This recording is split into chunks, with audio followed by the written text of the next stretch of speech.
Hi everyone, welcome back.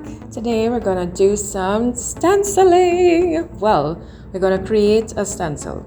We're gonna use different papers to make it. I've never used the plastic one. That's a plastic folder, and we'll see how they turn out.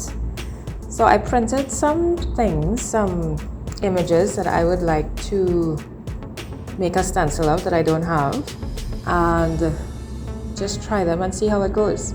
So what you could do is print out ones that you would probably like to make and make some stencils with me. Get your cardstock, get an old calendar, get a plastic folder, and let's start stenciling. So what I did was separate my image. I'm using the back of an old calendar. It's nice and firm but not too thick. And I'm just pasting some glue on. I'm spreading it with with a card, which makes it easy. It makes the glue smooth, nice and smooth, because I wanted my stencil to be firm and smooth, and it helps it to stick really well. I was not putting enough glue. I think I was afraid to put too much glue, and so I had to keep adding. So I think they call this burnishing.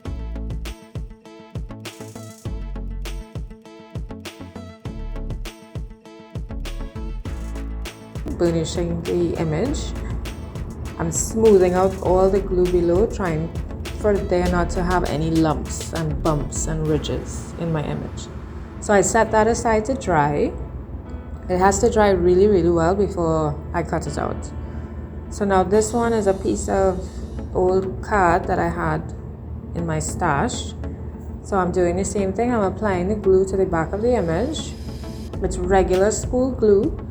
I'm spreading it. I'm trying to spread it thinly and evenly with the card, and then I'm going to use the card again without the glue to spread it even further so that it sticks nice and flat and smooth with no bumps, no bubbles. So I'm putting that again aside to dry. So these two I thought would make a nice stencil and a nice addition to my stash, and I decided for the first time to try using the plastic covers, but I wasn't ready to do that yet. So I'm going again. This is an old file folder, which you can see I already used part of, and I'm gonna stick this window to it. The reason that I didn't do the plastic yet was because I wanted to do all the wet pieces first. I wanted to give it time to dry, so I decided to leave the plastic for last. That's what happened. So I'm spreading it out. I'm trying not to put too much glue. I'm trying to spread it thinly and as evenly as I can. And then I'm gonna stick it down. And again, that card still has glue on it, so I took another card to spread it. And this one has more glue on it, unfortunately. But that's okay. I'm spreading it, pushing the glue away from the image to the edges so that it doesn't dry with a lot of bumps or bubbles. Because if there are bumps, that means I used way too much glue. So I'm just spreading, pushing the glue under the paper so that it spreads nice and evenly. So now all my papers are set aside to dry, and now I'm gonna try doing the plastic. Let's see how this turns out. I'm excited. So I pulled a permanent marker, and this one is by Pentel. It's giving some trouble to write on the plastic. So I pulled another one. I can't remember what the name of this one is. And it worked a lot better. Look at that. As clear as day. So I'm just trimming down the plastics before I cut it out. And I'm really excited. Okay. So excited. And I wanted to use the other half of this one, but it just wouldn't fit because it's too big. So that's okay. I got some glue there, just wiping it off. We don't want it to stick. And I'm getting a clothespin to hold it in place. You could use a paper clip or bulldog clip, anything.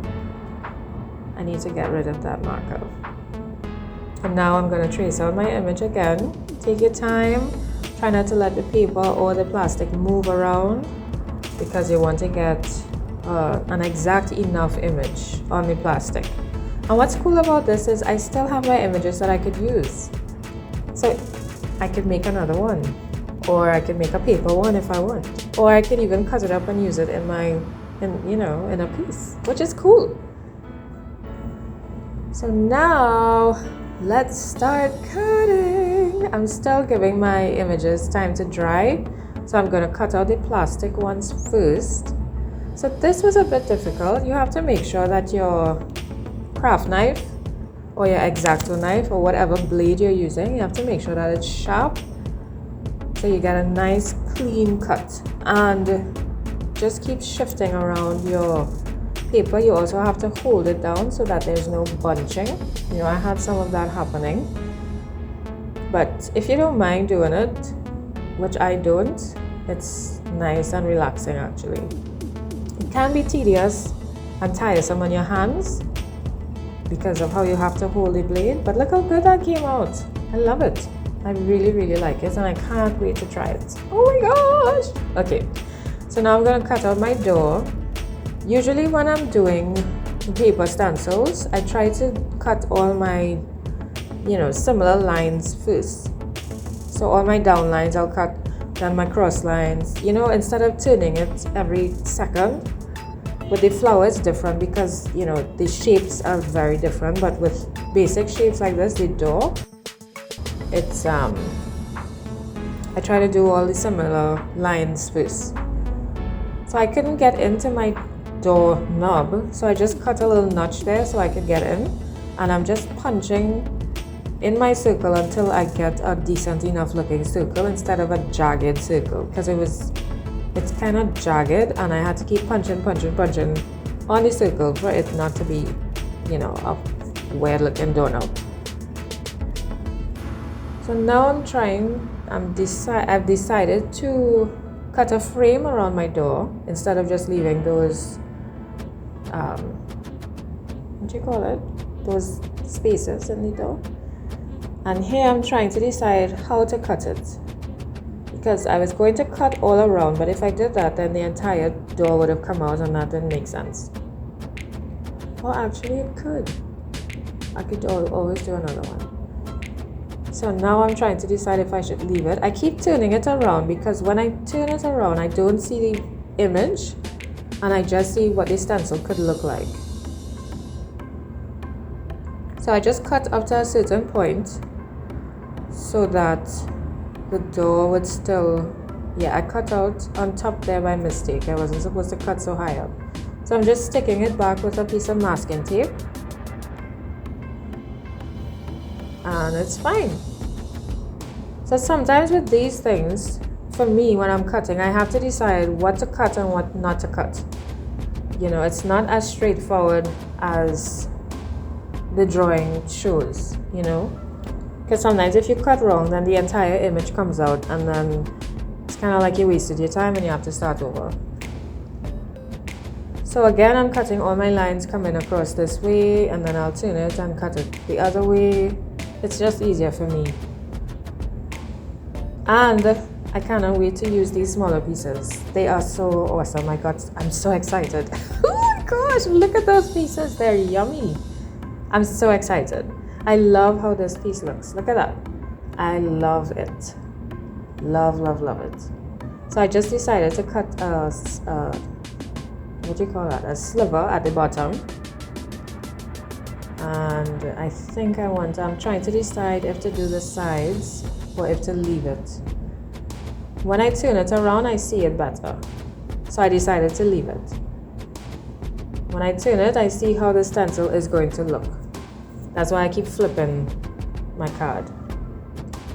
With the image facing me, I can't picture what the stencil will look like, so I flip it. So with this one again, I'm just cutting all the similar sides.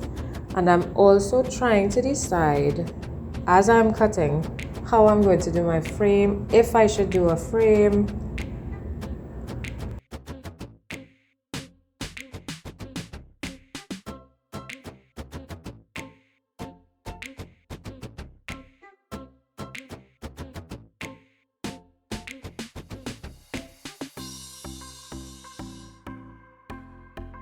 So I go in Brave, and then I realized I can't cut all the way around, because then the whole center would just fall out. So what I did was marked points where I would stop, which is right there, and start, and I wouldn't cut in that middle part there. So here I'm trying to decide as well, maybe I could do this side differently, but then I decide that looks so good. I was thinking of leaving it, but then I was like, you know what, I'll just cut it. So I cut up to my mark again, and so those two middle pieces there is what holding the whole centerpiece together. So I got I still have this flower one to do, which I was dreading because it's so curvy. Curvy ones are difficult. There's a lot of tuning. It's very intricate. I wish I had a smaller blade, but it's okay. And then the plastic, kind of bunches up, so you really have to hold it down, and your knife needs to be very, very sharp.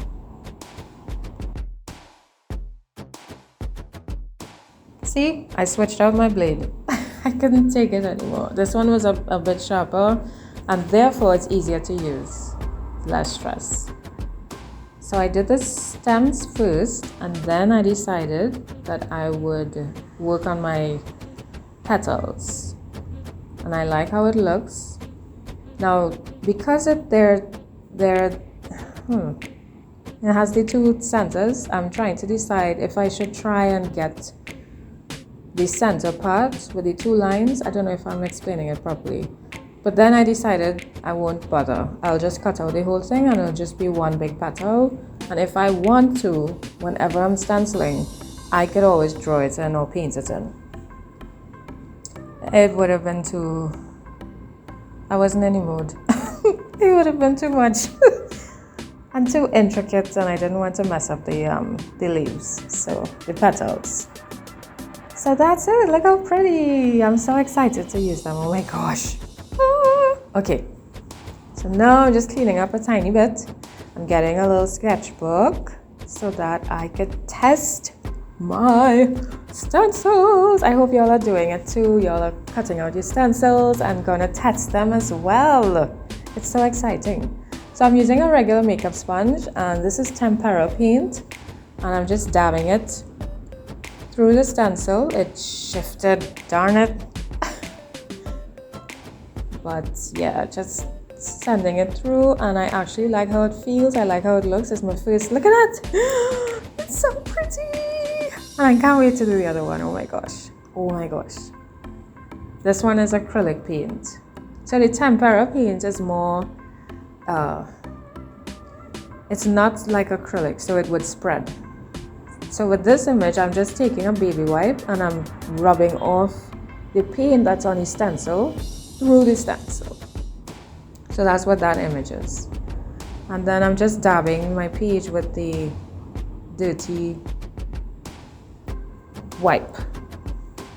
So I'm going to try my doors now to see how it looks, to see if I did some good cutting or not. Because doors are, look at that, it's nice, I like it. And I love this one, seeing that flower through the door. So I'm just testing it out, just to see how it looks. This is an oil marker, an oil-based marker. And I wish I didn't do this. When I started it, I was thinking I should not have done this, but it's just to test it. That's what I console myself saying. I'm just cutting off this little lip here because it's humbugging me. It wasn't laying flat. So I love that those leaves through the the windows. It's beautiful. So I decided to go with white to kind of send those images to the back. I didn't know what other color to use, so I used white. And I picked up some orange by mistake, so that's what happened at the bottom right there. But it's not too bad. And I was thinking I can't wait to lift it up and see how it looks.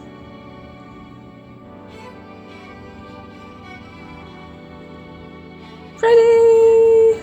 But the page is white, so you can't really see it too much. So I decided to go in with a paint marker. It's an acrylic paint marker to give it a little border, and I like that a lot better. You can see it, and I had a little smudgy thing which I was very upset about, but that's okay. This is just testing. But while I was doing this, I started to get so many ideas of things I would like to try with this. Oh my gosh. And I would like to, I think I would even use this image in different parts of future projects. I'm excited. So I thought that was it, but then I decided to give the flowers, the petals, a little outline because you weren't seeing it. And then I thought, yeah, this is looking cool. So I'm gonna do the blue with the blue, and then I'm gonna outline the orange with an orange marker.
Here now I'm just blocking it off to see how it would look without that black. I love that.